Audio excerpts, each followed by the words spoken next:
آئیے اب سلطان صلاح الدین ایوبی کی کہانی بھی سن۔ اسلام کا مجاہد اعظم، یہ حلال اور صلیب کی جنگوں کا ہیرو، اور جس پہ امت اسلامیہ کو آج بھی ناز ہے۔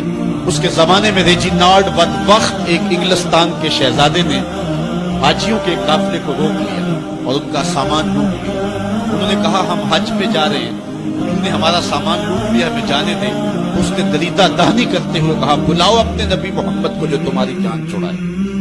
بس سلطان صلاح الدین ایوبی تک یہ بات پہنچی تو میں نے تاریخ میں پڑھا کہ وہ دانت پیستا تھا، اس کی آنکھوں میں خون اتر آیا، اس میں کھڑے کھڑے قسم کھائی کہ جب تک اس ظالم کو کیفر کردار تک نہیں پہنچاؤں گا چین کی نیند نہیں سوؤں گا۔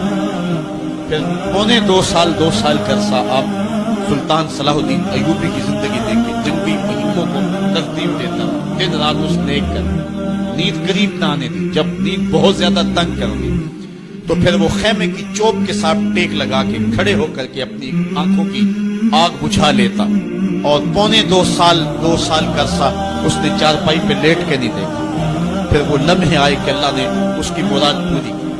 انگلستان کے شہزادے لائن میں کھڑے تھے، اس نے شاہ گاما کو اپنی کرسی دی اور ساتھ کہا ہم جس کو کرسی دیتے اسے امان دیتے۔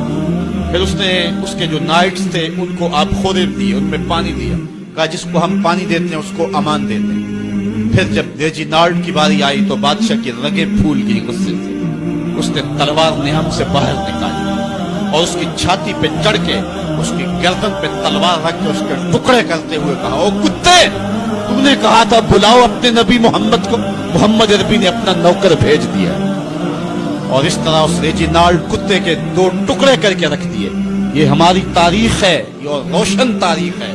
ہمارے اسلاف، ہمارے بزرگ، اس دور کے شہنشاہ، اس دور کے بادشاہ اتنی جرأت اور اتنی عظمت رکھا کرتے تھے، اور آج ہماری کمزوریاں نے دشمنوں کو دلیر کر دی۔